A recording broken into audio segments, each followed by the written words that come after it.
How's life, mate? Everything Good, good? mate. Yeah. No, everything's good. Just at home, locked up, and everyone's. I went to footy like you, mate. I went to footy training the other night, and now it's oh, you're a close couple of the young blokes have got COVID, and then young bloke got home last night, and he got a text this morning to say one of the coaches has got it. So Parksy, don't you, Dan Parks? Yeah.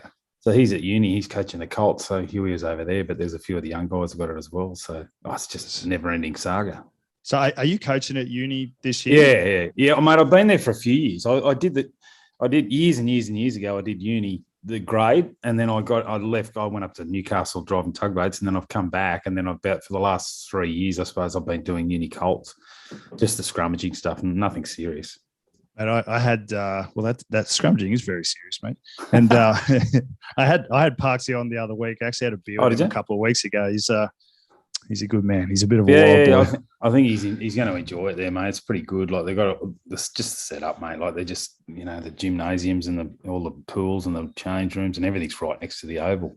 And it's more professional than half the professional teams in this country. 100%. And now with all the coaching they got there this year, it's just ridiculous. So, mate, the first grade coaching staff is ridiculous. Yeah. No, it's crazy.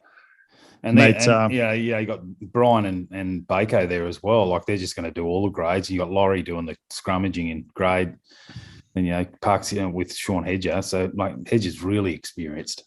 So you are still coaching because I don't know if you've listened to any of these, but I kind of started a podcast exactly a year ago, and part of the original thought is that I wanted to do it as like a business thing, but every man and his dog has a podcast these days. So, my hopes of becoming a millionaire overnight, quickly change. And it kind of became more of like an educational tool for coaches. And, selfishly myself, like I'm a young coach, just started learning to coach, forwards over the last couple of years. And, I think I had Pat Lamb on episode 5 or something. And it just took off and people really liked it. So, part of what I'm trying to do is to educate young coaches and hopefully educate some people on some of the stuff going on in rugby, mate. So that's why I'm very grateful to have you on, and thanks to Palms for organising it.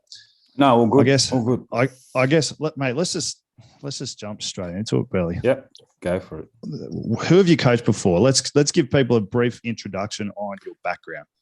I started when I finished playing, and Greg Smith was coaching at East, and he got me in to do a bit of coaching there for just some scrummaging stuff like with the young guys, and I pretty much I really liked it. So I did it for about 12 months with Greg, and then I got a call from Eddie Jones and said, and then I did some stuff in Japan just on an IBM, a couple of club sides over there, went over there, and as the Japanese are very willing, but back then it was about second or third division. They really didn't have much idea on scrummaging or set piece play or line out. So I went over there. It was pretty much, I enjoyed it because it was reinventing the wheel as such, and everyone was excited and wanted to learn. And so I went there, and I ended up at did a couple of gigs in IBM, Panasonic, and then I ended up at Suntory doing some stuff with Damien Hill, who's doing some coaching at uni now.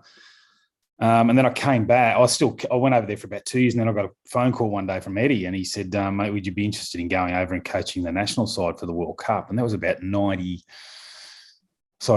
2001. And I said, yeah, mate, I'd love to. And he said, right, well, give me a ring when you're ready. And I said, no worries. So I got back to Sydney. I was away at the time and got back to Sydney, rang him. And next thing you know, I was over there with Mark Ella doing the national side, and did that for about 2 or 3 years on and off, and then got into the World Cup for the 2003 when it was in Australia.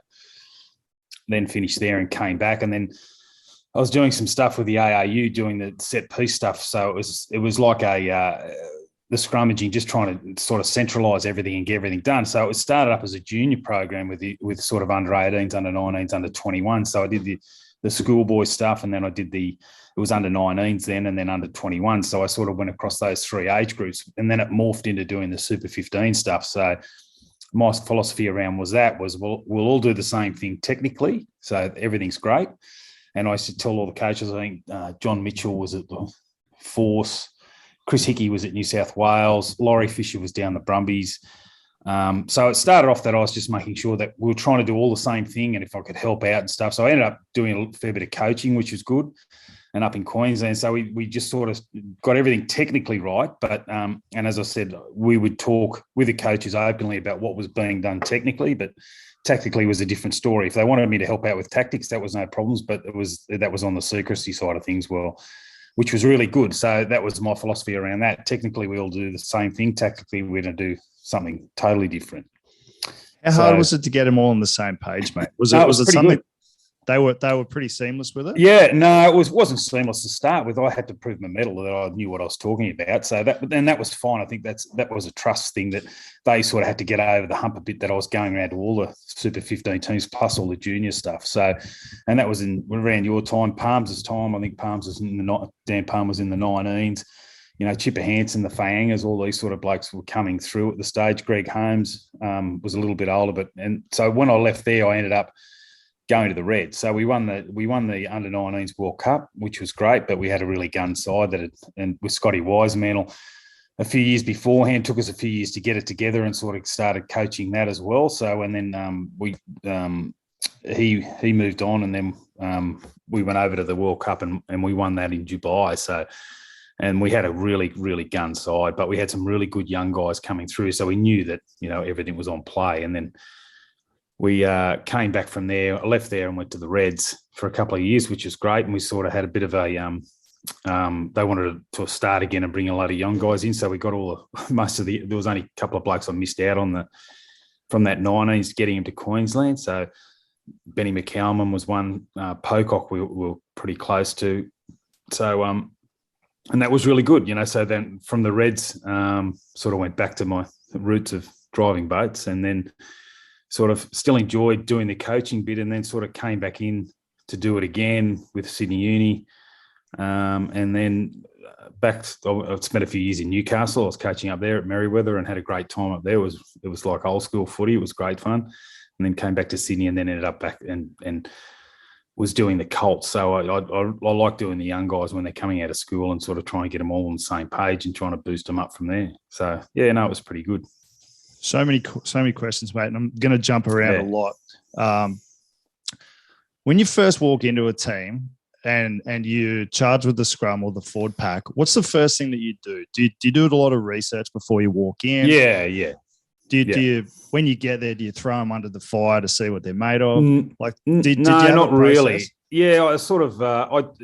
Eddie Jones said something to me very, very early in my career, and it's funny. Like, I get on really well with Eddie. I know he's polarizing, and you know, some people can't stand him, a lot of people love him. I'm sort of one of the blokes that really loves him because he's easy to challenge, and you can get stuck into him, and he'll get stuck into you, and there's no, it's not personal or anything. He just wants to drill you to get it out of you. So he said to me very early in the piece, he said, mate, I'll give you the best bit of advice I'll give you. And this is sort of a philosophy for me, whether it was philosophy or advice, is he said, have a look at your team and then come up with a game plan. Don't have a game plan and force it on a team because you'll fail. And it sort of rings in my head every time I have anything to do with any sort of coaching. I'll always, you know, set up some skills and stuff, but not to throw anyone at the bus, just to get the basic, I suppose, the baseline, and then go from there. So for me, that always rings in my head. Don't force something onto someone they're just not capable of doing. So, and that's how I coach. I always come in, have a good look around, throw a few skills around and see what happens, and then put people under fatigue and then see if they can do it. Okay, so once you've done that, you've seen where the guys are at, and then I guess you can kind of formulate where you want to take them. Something I've found very interesting about shoot shield level footy is you've got guys who are fringe Super Rugby players in your forward pack, and then you've got guys who are fresh out of Colts who might not be at the same standard, and you've got to put just as much effort into everyone to bring them up to the level required, because with the way injuries are these days, a third grader is one injury away from being in first grade. Correct. Yeah. So, that sort of brings a unique challenge where you're responsible for improving the high-end guys in the unit, but you've also got to bring the bottom guys up to standard and to really squeeze the juice out of them, for lack of a better way of saying it. How did you sort of balance the individual progression with the progression of the unit? Well, I have principles that I follow. I have 6 principles in scrummage, and they're non-negotiable for me. And they're very, very basic. Whether I'm coaching under 14s, 15s or 16s, when I've done, I coached the Waratahs, I've coached the Reds, and did a bit of Wallaby stuff there as well, the principles don't change for me. They are the same thing. And if you can if you can get those 6 principles and maintain those principles, then you're well on the way. Now, then you talk about bringing blokes up to standard. So if I have those 6 principles and I can get them through first grade, second grade, third grade, first grade Colts, second grade Colts, I'm a mile in front. And those principles don't change. The tactics change, but the principles don't. So, and they're very, very basic. And the kid, and whoever I've coached, kids to men, they can go away and they can practice these things in the mirror. So it's very important that those basics and those principles are followed. For me, for my coaching, if you can maintain those principles, then you're more than halfway there. You're 70% there. Do you mind sharing what they are? Yeah, so it just starts from the ground up. So your toes are pointing in the direction you want to go. Your toes are over your knees. Your hips are square and facing where you want to go. Your chest's out, shoulders flat, head flat. So they're very basic. It's a very basic thing. Of course, you've got to put meat around the bone, but they're the basic principles. But then you have other. Then you sort of step up then of becoming a scrum, and then I say there's pre, in, and after. So your pre-scrummaging stuff is you get your principles right, then you take a bind. So once you've taken that bind and everyone's on, that's your pre-stage. Your in stage is when you've taken you crouch over and your speed across the space. There's a lot of meat on the bone there. It's just really basic stuff. Is your in stage, and then your after stage is after you've made that engagement. What are you doing? So if you can do your 6 principles plus those 3 stages, then you're 70 or 80% of the way of scrummaging. But of course, there's a lot of detail around that. But your main see after you've done that, your 3 things that are the most important are your feet, your hips, and your shoulders. They determine how you're going to go in that scrum. Okay, so obviously with the 6 principles, that's a very individual thing, and I assume when you're coaching a team, you'd be relying on guys to practice it as maybe correct in the gym or as a primers activity. Yep. When you're actually on field, because you've got a limited amount of time, how much time do you spend on that versus the 8-on-8 or the 3-on-3 or the 5-on-5 stuff? Because you get the individual body shape right, but there's nothing quite like having 8 people trying to shove your head up your ass and getting that balance. Do you have a way of thinking about it or a process? Yeah, no. For me, you have to get those 6 principles right, but they're not something I'm going to jam down your throat every day. If you're doing them, you've got to practice them outside the square. But then again, like setting up a scrum, so those 3 stages can be the main thing is when you're setting up, is everyone sitting on the top of the cliff sort of thing, leaning over the hill, waiting to go. Now, you don't want to overbalance. You don't want anyone holding the weight back. And you want everyone's body shape correct. So you've got body shape in the front row, body shape second row, and the back row. So for me, it's going very slow and getting that right. Now, if you say it takes 5 weeks to get a scrum going, well, I'll say, look, I want them at 8 weeks because I want to do all this stuff prior to actually hitting something. So you've got to get all those stages right. Even before you start talking about scrummaging, you've got to get those principles right and your body shape right. Otherwise, you're just slamming in and you're just having a bit all shits and giggles, and you're not really going to achieve much. So I'm very much building it slowly. But if you get a group of guys that are really keen and at that level, you can really skip through. I don't skip anything. I mean, like skip through. If you've got 10 stages you want to get through, you might go 1, 2, 3, 4, 5 in the first week, and then you're off and flying. Because I think if you build the base and you get the base right, and everyone's doing the same thing at the same time, then everything's okay. So sorry, you go. No, you go away again. I was just going to say with the steps, right? So just say you've got 10 steps hypothetically. Yeah. And you're working with Sydney Uni first grade. So you might take them from step 1 to step 5 in the first week. Yep. Some good guys who've been doing it a while. They've been in your system a long time. So obviously you want to get them to step 10, but is it a case of going to step 6 and 7, going, oh shit, they're not quite up to step 7 yet. Let's pull them back to step 6. Nail that, and then we just gradually progress it. So you don't really put any restrictions on how quickly you're going to get there. No. You're just going to get there when you get there and push the guys as you see them get to the stages. Yep. Is that how you do it? Correct. Yes. And if they're all, it's that old thing. It's an old thing that I always say to guys. If we get 8 blokes doing the wrong thing, we're going to have success. If we get 6 blokes doing the right thing and 2 blokes doing the wrong thing, we're going to be in trouble. And if we get 8 blokes doing the right thing at the right time, we're going to smash people. So it's one of those sort of processes. And you can sort of see the front row, second row are pretty good. And as you move on, the main focus then is for front rowers and second rowers, and I suppose the back rowers will be able to catch weight with their hips. There was something I did years and years ago with a guy called Tristan Sharp, who's now the S&C back at Sydney Uni, and he was writing a thesis on scrummaging, and I just bumped him, and he said, "Oh, he's a mad Irishman," and he goes, "Mate, do you want to give me a hand?" I said, "Yeah, mate, I'd love to." And he said, "We're going to go out to Lidcombe, and we go all these pressure plates, and we're going to do something. Are you keen?" I went, "Well, yeah, because this will help me prove my theories about my 6 principles." He said, "Oh, sweet, let's do it." So we went out and did it. And we had Alan Alatoa, who was a kid at this stage. And, we there he is, in all his glory, and we put these balls all over him. And, we had cameras and, plates. And I'd never seen all this stuff before. So it was great. So we let Alan just go for it, let's go, mate, smash into it and see what happens. So we let him go for about half an hour, just smashing into it. And what we found, Alan was strong because he was at Newington Boy, and so I knew who he was and had a look at him and stuff like that. And what we found was on the engagement, if we just let him go for it, you had a massive spike of weight. So, let's just say nominal, it was 100. So he did 100 on the thing. He'd come back down to 20, and then he'd go back up to 30 and then flatten out. So we let him go for about 20 minutes. Ooh, are you still there? Yeah, mate. Sorry, just something came through on my phone, just playing up. And we found that if it went to 100, it came back down, and then it was all over the shop. So what we did then was we said, right, let's do a bit of coaching with him. So they gave me about 30 minutes, 40 minutes, and Al was pretty good. Like he was pretty handy at that age. So we changed a bit of his style. We changed his feet position. We changed his hips, changed his shoulders, and went through his 6 principles and stuff, and bang, bang, bang, bang, bang. And then we started to hit it. And I said, well, what we want to do is be able to catch weight with your hips. And that's, your feet have got to be on the ground. So that's your ankles and your knees and your shoulders and all that sort of stuff. And we ended up getting it so we got a spike of 100, and we kept it up there for it might have been only half a second. And then it came down to about 40, and then we got him back up to 45. So we proved the point that if you can catch weight with your hips, with your feet, hips and shoulders, then you can keep the weight on. And that's the way scrummaging, I felt, was going, is whoever could hit hard, maintain force, and then just drop off a little bit. So it proved a lot of my theories. And Tristan went on to write the thesis about scrummaging, and it got, no one was keen on it for about 5 years, but they ended up publishing, and he got it in.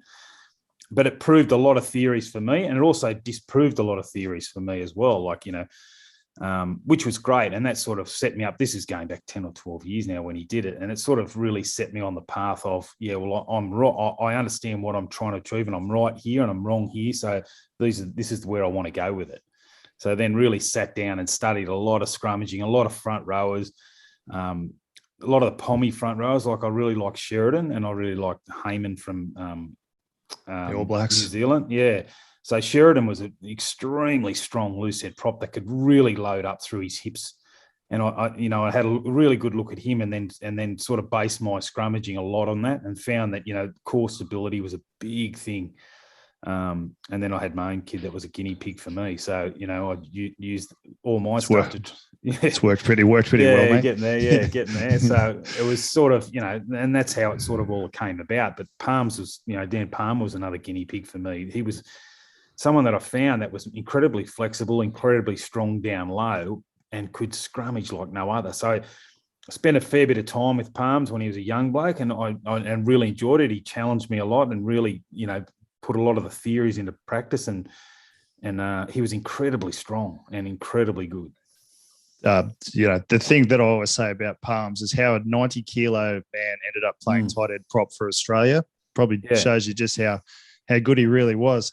Yeah. A couple of questions on that, mate, and a lot of questions. But in terms of developing props, so you had Al at a young age. Al was always going to be special, in my opinion. Yeah.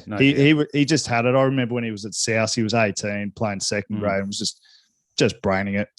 But in terms of getting guys coming through the grades and to actually develop our props from a young age, to transition into Colts, to transition into first grade, to transition into Super Rugby and the Wallabies, how can we do that better? Because for every Alan Alatoa, there are 25 other guys who have a lot of technical work that they have to do before they're even playing second grade, first grade level. Correct. And And I think that's probably a little bit of a gap that we can actually do a lot of work on in this country, is bringing those guys up into grade with the 6 principles already entrenched in them, because it feels like something that they should already have.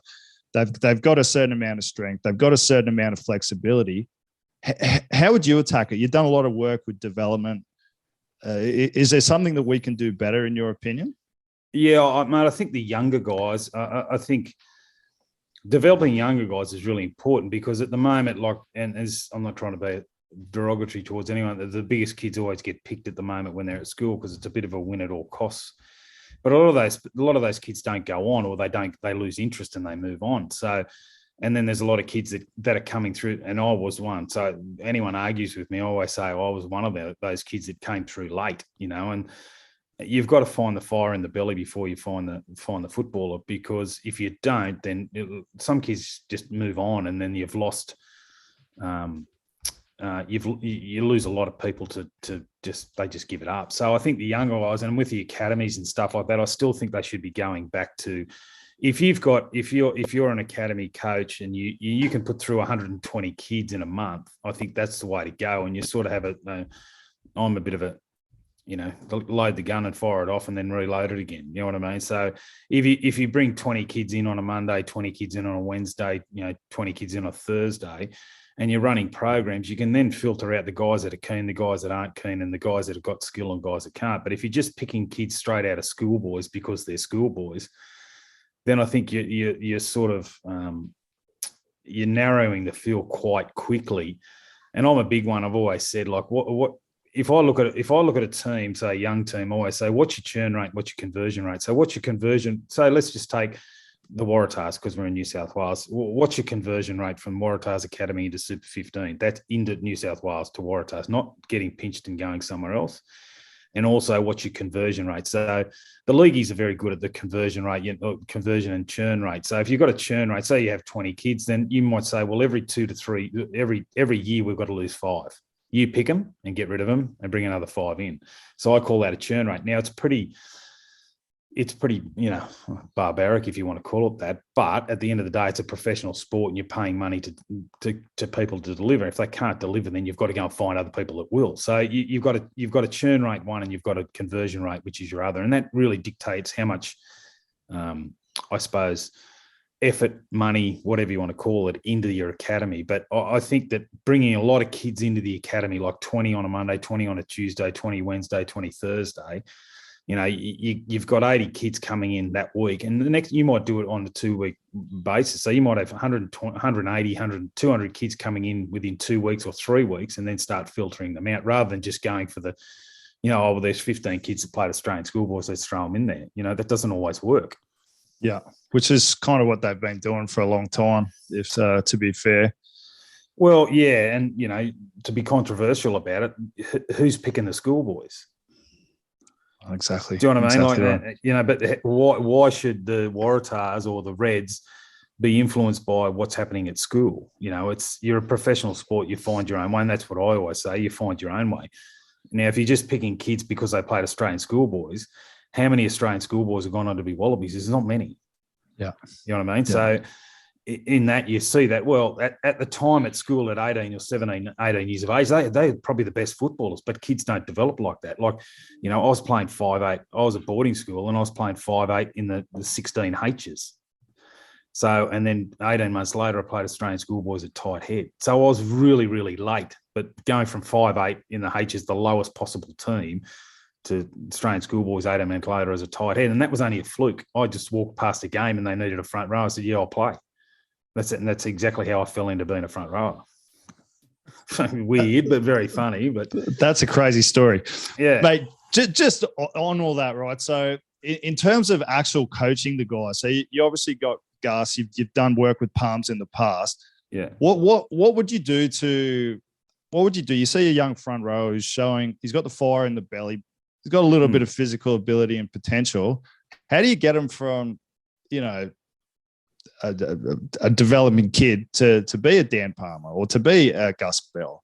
Like, is there something that you do individually, or do they need to get in the gym, or like? I think, mate, for me, like, if I go, and I hate to use Angus, but when he was in year 11, year 12, he had the fire and the ability that he wanted to play and all that sort of stuff. And then he wanted to go and punch weights. And I just said, no, you're not. I said, look, I'm your father. I'm just going to put my foot down. All you're going to do is chin-ups, push-ups and plank work. So body weight stuff. All body weight stuff. I said, I don't see anyone doing 200 kilo bench press in the middle of the field, but I do see you trying to push someone off when they're trying to tackle you. And I said, that's more functional strength around your ability to hold someone off. So it wasn't all about just hitting the gym and getting the biggest possible human you can. You've also got to be able to have an athletic ability. And I found, and with the younger kids that I did coach through all that sort of stuff, if they can handle their own body weight with push-ups, chin-ups, even, squatting their own body weight and stuff, they seem to develop and they get that functional strength. It's like the old farmer versus city kid. The farmers are always strong because it's all functional strength. They're lifting, twisting, pushing, pulling. And that to me is so important before you turn that age of 18. If you go too hard too early, you're going to have, you're going to damage yourself. So, and then basically doing those 6, if you can rock those 6 principles out, this is again, my theory on it. If you can handle those 6 principles and understand the principles of, catching weight and bouncing weight with your hips and, your feet on the deck and your shoulders being square and through, and then how to transfer force and generate force, well, you're a mile in front. And it's pretty easy to do that at 18. Now, once you get over the 18, your tactical knowledge comes in as well. And then you are shifting weight by shifting feet positioning, shifting your hips, shifting your shoulders, your direction, the way you pack. So there's so much more education that comes on. But if you can do those basics and understand the theories behind it, you're a mile in front. Something, as someone who's started scrum coaching the last couple of years, something that I've noticed is that a lot of back 5 players do not get coached at the scrum for whatever reason. In your view, what can scrum coaches do better in this country in general or worldwide? What can we do to improve the standard of scrummaging in this country? Because to me, when I look at a scrum, I feel like the back 5 have the biggest influence on how well the scrum goes. So why wouldn't you put most of the effort into them and bring the front rowers up as you go? Yeah. Obviously, you've got to pay attention to front rowers as well. Yeah. But how do you view that? What can scrum coaches do better? Well, for me, mate, I always say to the back 5, front rowers love this, but I always say the back 5 generate a little bit of force, not much, but they directional. It's all directional force. So the more force that's created by the back 5 and the front 3 can direct, you're on a winner. You can't expect a loose head prop to do something on his own because it's physically impossible for him to be moving 130 kilo bloke without help, someone behind him. So for me, I spend a lot of time with the second rowers and back row on their shape and getting them, if someone says you've got to push more, well, the first question I always ask is how? It's like old coaches go, we're going to tackle around the bootlaces and score tries and we'll win. Well, yeah, I understand that, but how do you do that? So once the back 3 or the back 5, understand what they're trying to achieve, how they're going to achieve it, and what they do has a massive influence, and they buy into it. Whereas if you don't actually coach those guys, they'll just wander. And that's when you get back rowers don't even pack on scrums. They're just worried about smashing the 10 because that's where they get the biggest bang for their buck. But if you show them how they can actually see through the scrum when they're low and they can see the halfback pick the ball up, and as soon as he touches the ball, he's off. You're going to be quicker off the side if you keep down low. Instead of putting your head over the side and waiting for the bloke to pick up and stand up, well, you can look through, and as soon as he picks up, you're gone.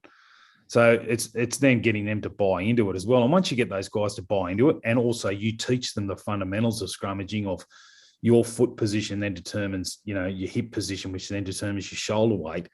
And once they understand that, they go, oh, okay, no worries. And then, so your back row, those 6 principles are important, and you understand that they're trying to create, you guys are in charge of the speed across the space and really getting it forward. And the second row is, they're feeling for anything. They don't really hear much from the referees. No one listens to the referee's call. They're waiting for the front rowers to move. And then once they move, they'll go. So that's why, pre-engagement, you'll see a front rower change his foot position and that second row will drive in because they're not waiting for a call. It's all on movement. So again, then if you're coaching the back 5 and saying, this is what you're looking for, this is what you're going to feel, and this is what's going to happen, to do that, you need to do this, then they understand and they buy in. Okay. How would you set up a week? So in the ideal world, Belly, obviously we don't live in the ideal world. A lot of head coaches are backs.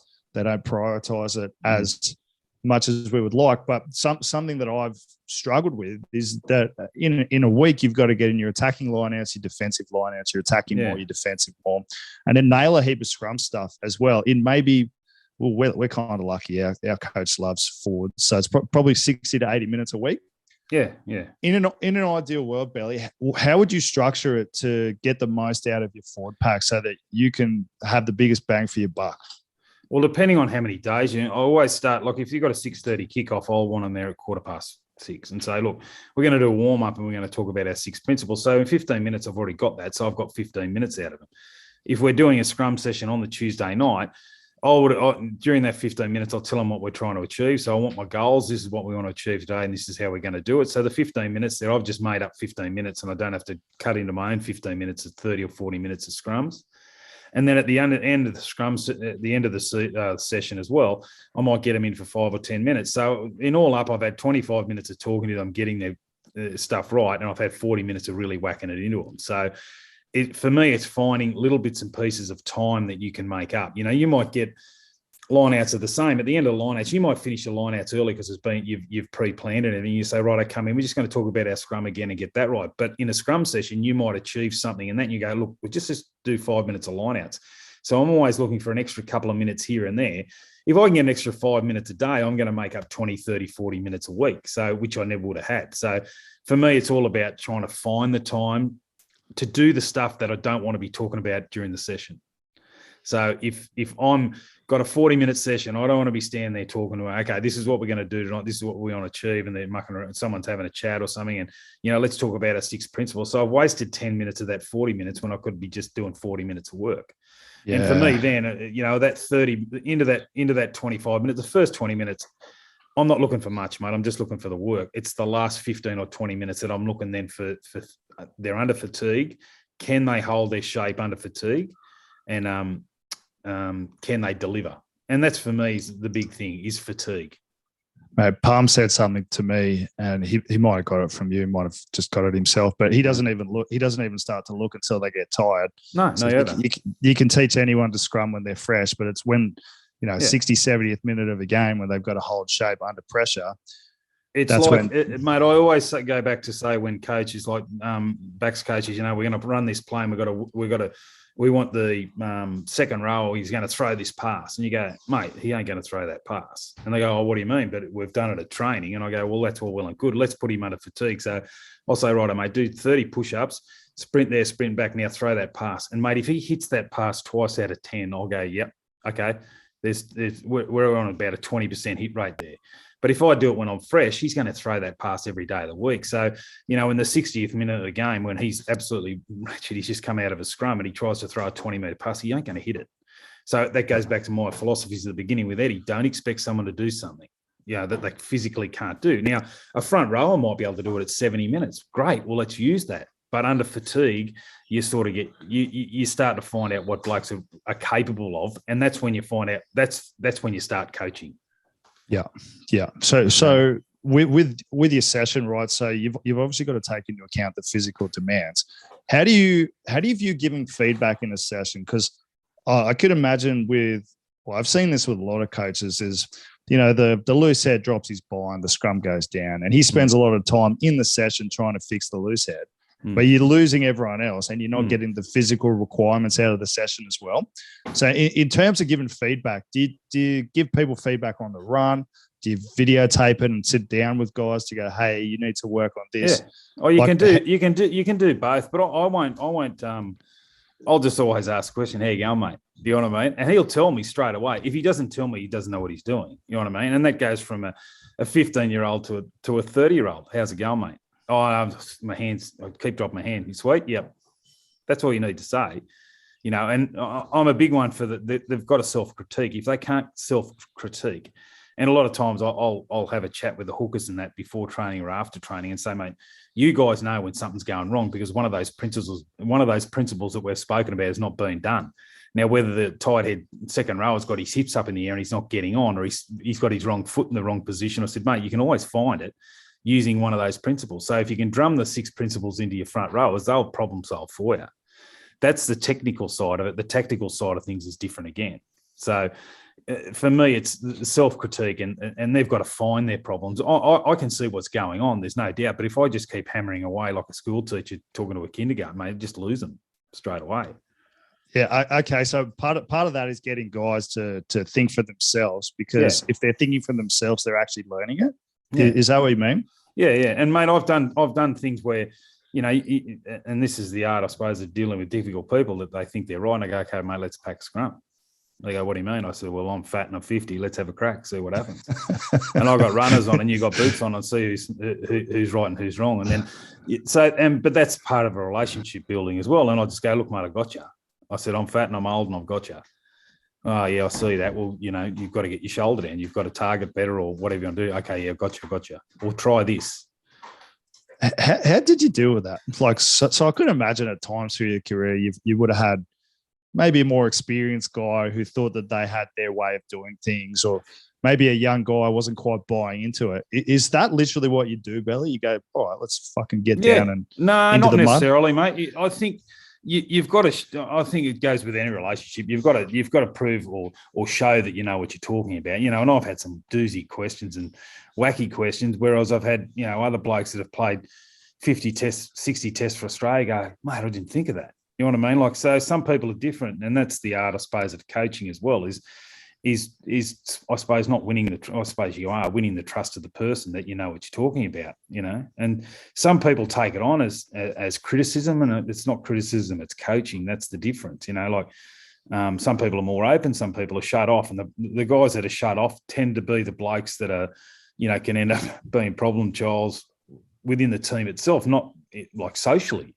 Not so much, you know, as a footballer.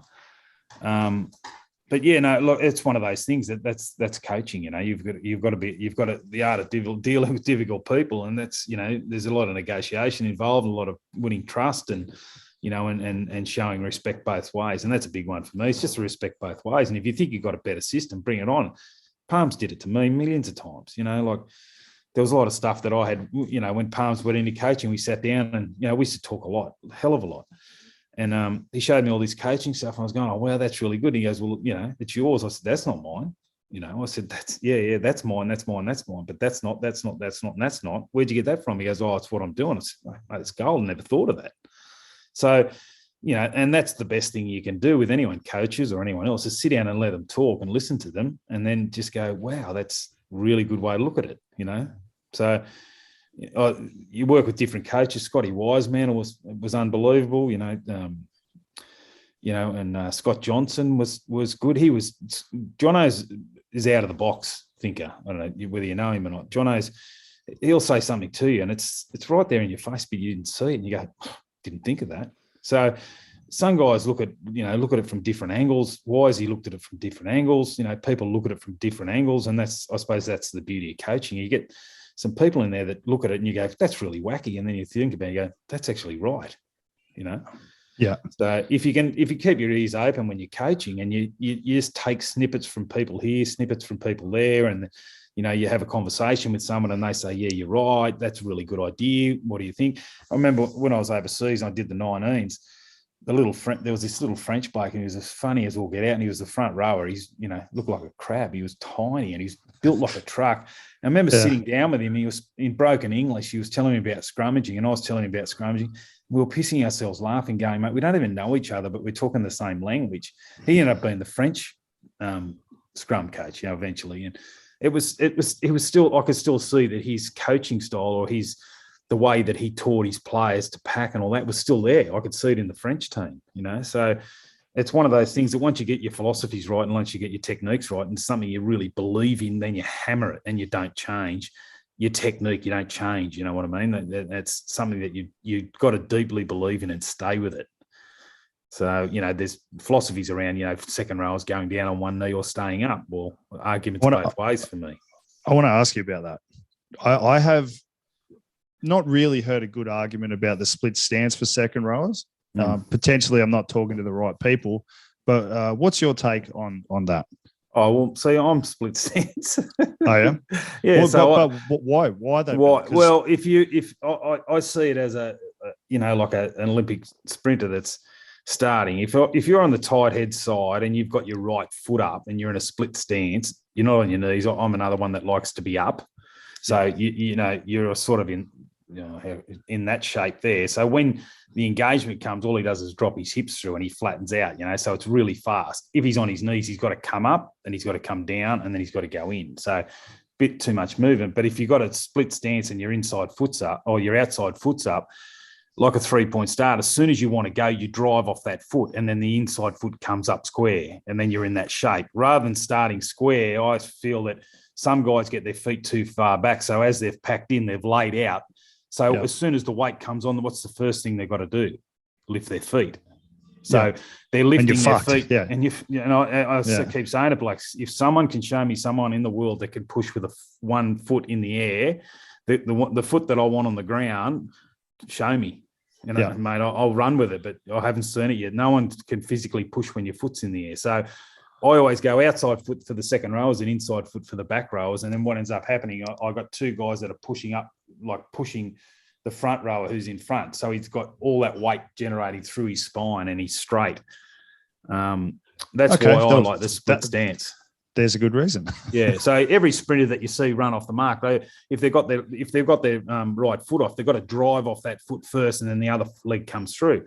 And when you think about scrummaging now, you're probably only traveling that far because you're so close together. So if I can get him to drive off that foot and keep it down and keep his hips through, then the weight's on straight away and the weight stays on.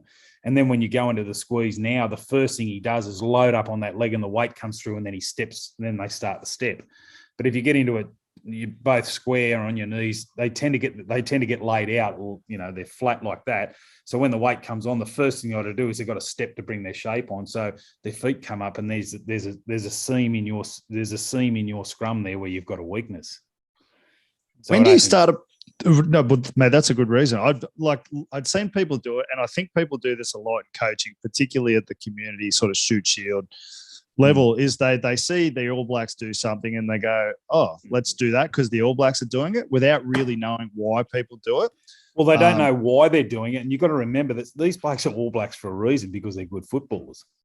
So you're going to get a footballer that's 21 years of age and say to him, I want you to be like Sam Whitelock. And you go, mate, one, physically you're nowhere near, mentally you're nowhere near it, and experience you're nowhere near it. So again, go back to what I said to you before, don't force something onto someone that can't do it. Yeah. So straight away you go, well, he's no Sam Whitelock, but he's got attributes that make him really good. What are the attributes? Well, he's very, very strong. Right. If I can get his feet and his hips and his shoulders in the right spot, we're going to generate force.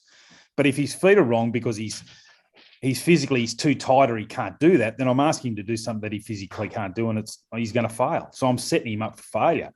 And then he's going to get the shit because he doesn't like it and all that sort of stuff. So it's one of those things, man. It's a hard thing, but it's an important thing that you coach to the skill level, and if he hasn't got the skill level, you try and give him the skill level. When do you start applying tactics, Billy? I won't take up too much of your time. No, that's fine. I'm really enjoying this. Thank you very much. But in terms of applying tactics, you obviously got your 6 principles and you're hammering them. When do you start introducing tactics to a scrum? When you start getting it, so you've gone through all your 6 principles, your three areas, your pre, in, and after, and then after the engagement, then you start talking about what you're trying to do in a scrum. What are you trying to do? So again, that's the how, why, and when. And then you go to, okay, we want the right side up. Okay, if we're going to do the right side up tactically, what do you think we've got to do? Well, we might promote the tight head. You know what I mean? And have the loose head sitting back. So on the engagement, the tight head will hit first, and we'll try and put all our weight, or everything will go to the right-hand side, and we'll try and get that right-hand side up, So it's sort of a process. You've got to go through the process and then bring it back. But tactically, there's so many different things that can do. But again, you've got to make sure that they're prepared to do it. So without the technique, there's no way you can talk. Without the technique, you can't your tactics have got to be dumbed down. So. Okay. I'm a big one for shearing. I'm a big one for putting weight through the hookers. So you're changing the feet of the second rowers, all that sort of stuff, so that you've got shearing, which, you're going at angles on one side, or forcing weight one way or forcing weight the other way. And then you've got the hookers where you can, you change the feet position of all the players in the scrum and get maximum weight going through the hooker. So you might say, right, we've got a 5 metre scrum. It's their ball. We want to put as much pressure as we can on the hooker so he can't lift his foot. Right, we're going to change our feet position and just go for him. And everyone's head, and always say, you hedge your steering wheel, mate. Like you don't see people walking down the street with their heads to the side. You know what I mean? Everyone's upright. And if I want to change direction, I look and then I walk. It's the same thing with scrummaging. If I want to direct force into the scrum or to the right-hand side, I'll have everyone's head trying to get over to the right. We're pushing our heads to the right to get that way because that's where the force will go. That's the weight will go. You hedge your steering wheel and will follow. So to go back to your original question, I've got to make sure that technically they're all sound. They're not going to be perfect, but they've got to be sound. They've got to understand why we do that technical stuff, those 6 principles. They've got to have an understanding of the pre, in, and after, what we're trying to achieve there. So what are we trying to achieve before we go in? Our 6 principles, we've taken a bind, so we've become a scrum. We've got to be balanced. We've got to make sure our weight's going forward, our studs are on the ground. What are we trying to do when he says engage? What are we trying to do? We're trying to get across the space quick. We're trying to hit hard and maintain force, as with Alan, with that experiment, maintain the force. Because what we want to do is if this is me on this side, we want to hit and then bounce. You know what I mean? If you watch a scrum, sometimes you'll see a hit and then a bounce, and then they'll reshovel. So what you're looking for is 9 times out of 10, if you hit hard, like if we hit hard enough, you'll get this ripple effect that goes through their scrum where they're from their backs will just float all the way back. So we're looking to create the wave. I always say we want the wave. So if we can hit a scrum opposition and they get a wave, we got them on the back foot and we keep the weight on them. And if we keep enough pressure on them, they won't be able to readjust.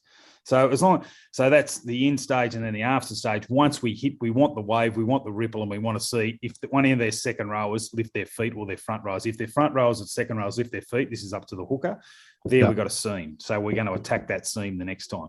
So if we can do all the 6 principles, all those things there, and we got that down pat, everyone understands why we're doing it, when we're going to do it, then you start talking about tactics.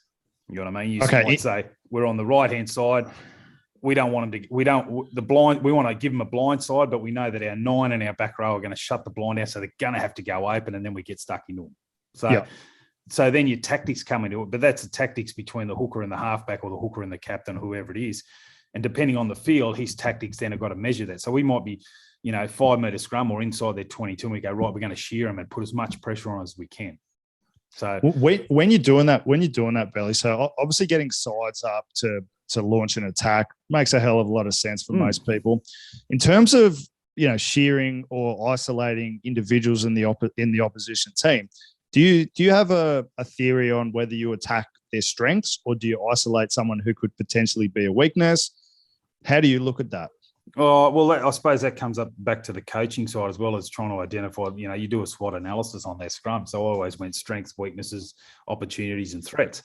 So, I'd always identify a few weaknesses that they had, and that might then allow us to tactically come at them. This position they pack funny, or the 8 offsets, or the number 7. When you're in this situation, he doesn't care about the scrum. He's just trying to hit the 7. So we might hit the 10. So we might say, right, we're going to go for a double shove. But it's up to the hooker, or the tight head, or the loose head, to have a bit of a chat and say, listen, I've got this bloke on the rack. Let's get into him. So you might have the loose head and the hooker both attack the tight head. Yep. Or he might say, mate, I'm in a bit of trouble here. This bloke can scrum. He's right. Oh, well, let's go across the face of him and get stuck right in and turn him into the scrum. See how he likes that, a different angle. Like Carl Heyman and these guys, mate, they loved it. There was another guy from New Zealand, Olo Brown, who I played, mate. He was just tent pegged. He was a machine. But as soon as you hit him with an angle, he didn't like it. Yeah. So, but again, he was strong enough just to hold it, and he just, he was a machine. But those sort of guys, yeah. So it's again, you've got to look at the opposition and come up with your own theories and come up with your own, your tactics within that. How do you view scrummaging in this country at the moment, Belly? Has it progressed? Like, generally speaking, what's your take on it? Oh, mate, I think it's coming good. Like, mate, I've got a lot of time for Cameron Lillycrap in Queensland. I've done a lot of work with him. We did some junior stuff just about 12 months ago, and I was doing the technical side of it, and he was doing the strength side of it, and he's got both sides of it, you know what I mean? So he's a physio as well, and he's a Wallaby prop. So we did some work together and stuff, and we were preaching from the same page, but he came up with these really, really weird exercises. And it was mind-boggling to me that, everything was down low and they're working low. It was all about your functional strength and, hip flexibility and stuff. And I was really amazed. I thought, shit, these blokes are going to be good. Teniel is good, 10L is once in a generation sort of front row. He's natural, he's not made, that's for sure. He's just a machine. So Queensland are really good. I think the Waratahs are going to come good with Bladesy, which is good. They've got a full scrummaging bloke in there now that's, Australian tight head prop, and he knows his stuff. And then you got the professor down in Canberra in Palms. So I don't know much about the Rebels guys, but they've got some good front rowers down there. And I'm not really, I think Greg Holmes is going to do some stuff at the Force. So, I spent a lot of time with Holmesy in Queensland and stuff like that. And he's a good man too. And, he knows his shit. There's, you can't go and be in Europe for that long playing tight head when he was a loose head and still be, not know what you're talking about. So, but that's the hardest thing. And I think every coach will tell you the hardest thing is going from playing to coaching. That's for sure. So that progression is difficult because instead of looking down, you've got to look up. So it's you're not looking at the ball, you're looking around the ball. You're not looking at how the scrum's pushing. You look at individual people. So I think it's turned a corner. That's for sure. I think we went away from it for a bit, which could be detrimental. And I think they've come back now. They've done the thing, and they see now how important it is on the field now. As a scrum is so important. One, for their confidence, and two, you can really knock a team around. Last couple of questions, mate. This has been awesome. If you're looking at teams around the world, who do you like to watch for scrummaging? Do you have favourites? I don't mind. I like the Kiwis. Some of the Kiwis, I like Moody. That's for sure. I like the Poms. It's a real sort. It's a different. It's how would you say? It's a real pride thing with the Poms. It's life or death for them. They don't care. It's a cultural thing, isn't it? Mate, they don't care if they don't touch the ball the whole game. If they pack 10 scrums and they go well, mate, they're on fire. So I do. It's different. The premiership rugby over there, I do like watching the scrums because it's so personal, mate. You can see them blowing up and carrying on. The French are good to watch, but you don't ever know what you're going to get. If they're at home, they're pretty good. If they're on traveling, if they want to have a crack, then look out. When they were over here, the first game they sort of not disinterested, but it was a bit of a shock value to them. And then all of a sudden they wanted to have a go and it's game on. So I do watch them, but. Any of it around the world is pretty good. The Kiwis have sort of gone, they use it more of a launching platform now, and then they went back to a bit of old school, like one of those games. If you watch that French-New Zealand game, that was a cracking game. They were playing a different style in the second half than they were in the first half. You know what I mean? The first half was a bit more flary, offload, let's go. The second half was more about power, and then it reverted back to the scrums as a power. Because I think with the French or the Poms and all that sort of stuff, they take it to heart so much. If you get on top of their scrum, then shit starts to happen. They potentially can crumble, but it's getting on top of them is the problem. Well, mate, I've got a lot of back friends who argue that fly half is the hardest position in rugby. And I'll argue to my death that tight head prop is, but you only have to look at the last World Cup final to realise how important the scrum was. And look, the Springboks won that game through their scrum, in my opinion. 100%. I'm with you, mate. Mate, last question. A lot of these teams now, they're scrummaging for penalties to get them out of trouble. So they're inside their 22. They're not going to get the ball out, mate. The backs can say whatever they want. They'll just keep it there and they scrum for a penalty. And the referees need help as well, mate. The refs have got no idea, and I've always said in the last 3 years, they should have an ex-front rower in the box with the third, with the third referee up the top. And he can just pass. He doesn't need to talk to the ref, but he can pass a comment. All he has to say is, number one, blue is taking it down. So the referee just goes on the other side, says, one, if you take it down again, I'm going to penalise you. So he knows that there's an expert in the box watching it. Like, I just think it's crazy that they expect. I love Nick Berry. I coached him at the Reds. He's a halfback now, mate. He knows how to cheat as a halfback with the ball coming in, no doubt. Like, he'd run rings around me about looking at blokes how to cheat, but he was a back, and they hate scrummaging. So it's a really hard, and you played it, I played it. Everyone's played in the front row, and you know how long it takes to do it, and to know and to problem solve. But the referees are just throwing them in the deep end. So they should have an ex-front row, international front row, neutral, do whatever you want. He sits in the box and gives them advice and just says, they don't know if they react to the penalty, but they can say, blue number one, you're taking it down. Do it again, I'll penalise you. That's it. I I reckon if any front row ever put his hand up to be an international ref, as long as he could keep up with play, that he'd probably get a job straight away. You've got to be under 100 kilos though, mate. I don't think there's anyone around. Hey, just on that, I've been theorising a lot lately. Do you think you have to be a front rower to coach a scrum? Oh, mate. And conversely on that, Belly, do you think you actually have to have been a line-out jumper to run a line-out? No. Not the line-outs are different, mate. I think scrummaging's very hard. It's a very hard skill. Someone always said that to me, and I go, well, mate, yeah, I can teach someone how to goal kick. I know how to. It's like the goal swing and get your hips square and bring your foot through.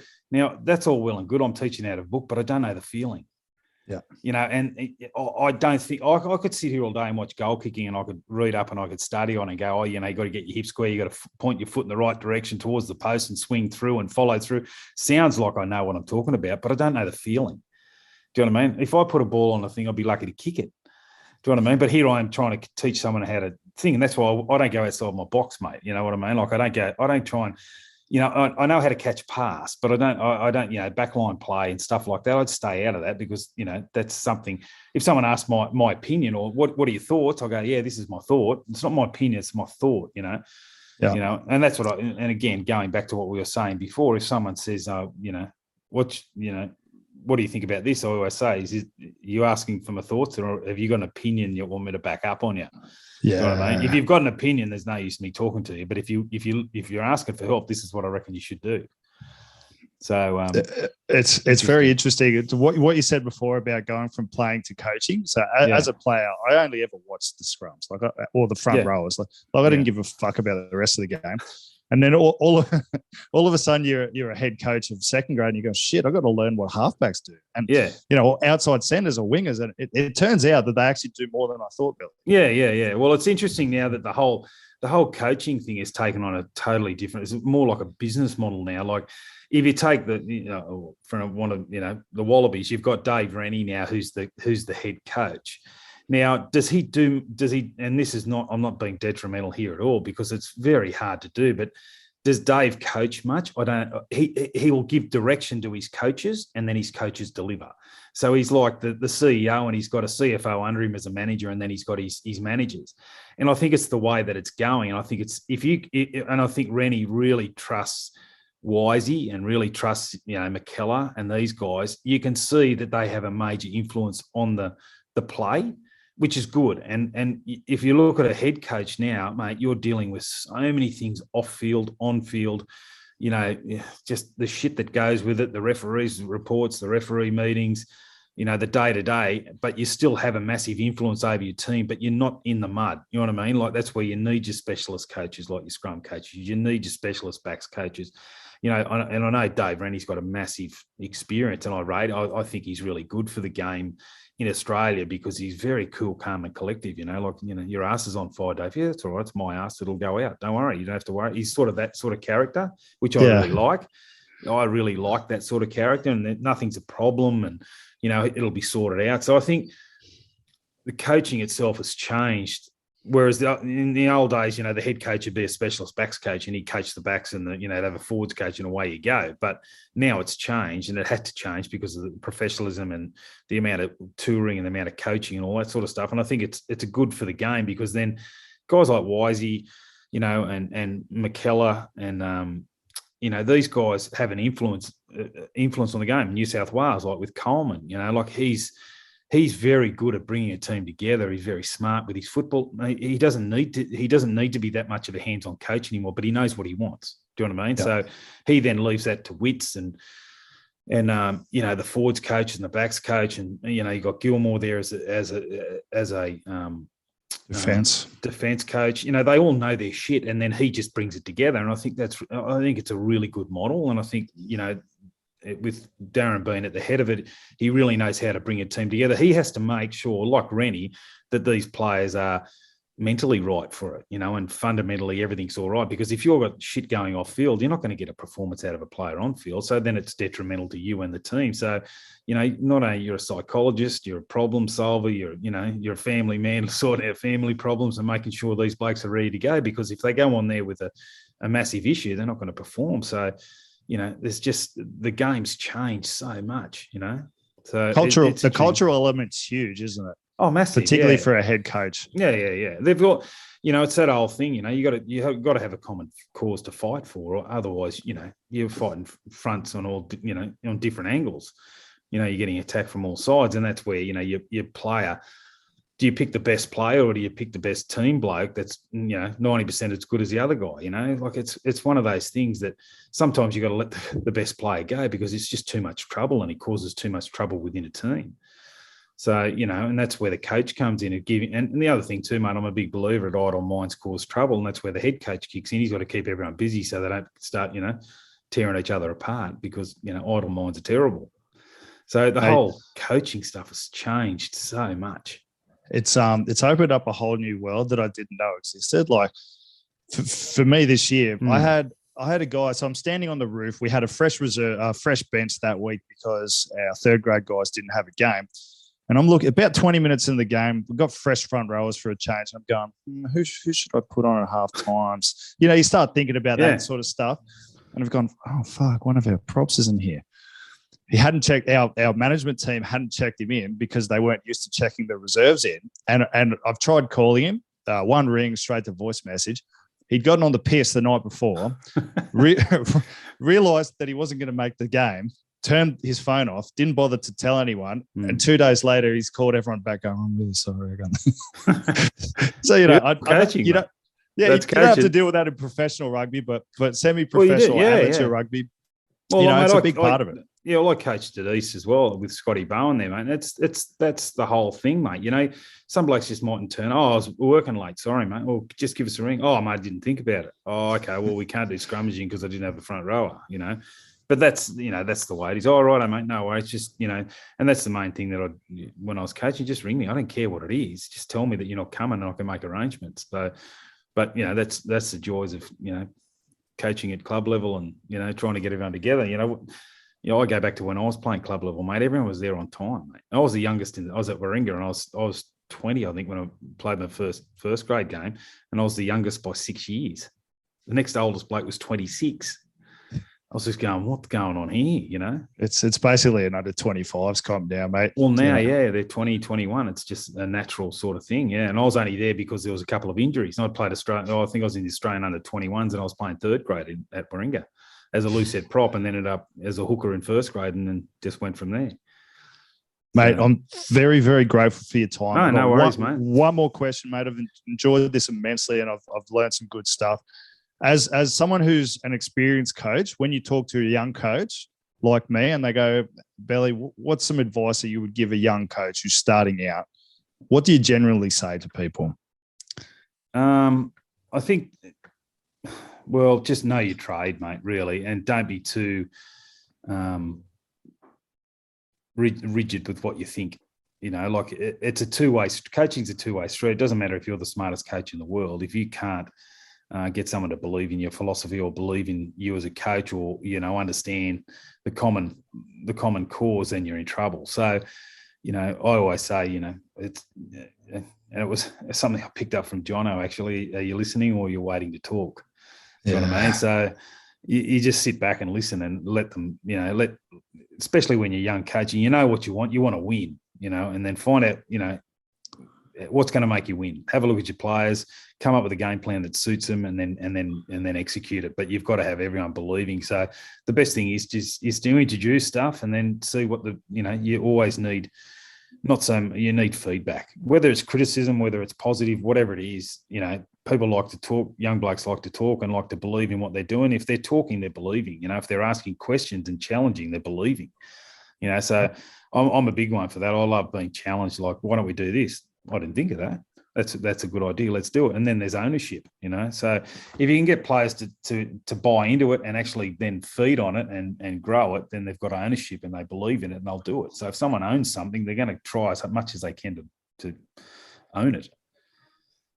Mate, love it, mate. That was awesome. Mate, thank you so much. No worries. Anytime, mate. Mate, I appreciate it. So you're coaching Sydney Uni Colts this year? Yeah. I'm just doing the Colts, just doing some scrummaging stuff. So I love doing that sort of stuff. Just trying to, the kids will come out of school and everyone's got different philosophies or different way they do things, and just bringing them on the same page. So, And Bako and Laurie, I coached Laurie as a young bloke as well, and Bako's there, and we did a lot of coaching together. So, we've had meetings and stuff, and they're going to do some high level stuff, and we're going to do the good stuff, the technical stuff, not so much the tactical stuff, the technical stuff. So when we were talking about before, so that kid can bounce from first grade culture to go into second grade and not having to worry with the transition. He might have to get schooled up really quickly on tactics, but that's easy. So, will you go to games this year? Try to, yeah. When I'm not working, I'll be there. Beautiful, mate. Well, if you come to when we play you guys, I'll buy you a couple of beers. Right, I would like that. But good luck with your meeting this Saturday. Thanks. It should be interesting. Yeah. I might be coaching first grade Colts permanently. Yeah, well, it wouldn't be a bad job. Judging off what Parksy said, it sounds like a decent job. Yeah, no, it's good. Mate, thank you. Thanks, brother. No worries. Thanks, mate. Catch you later, mate. Appreciate it, mate.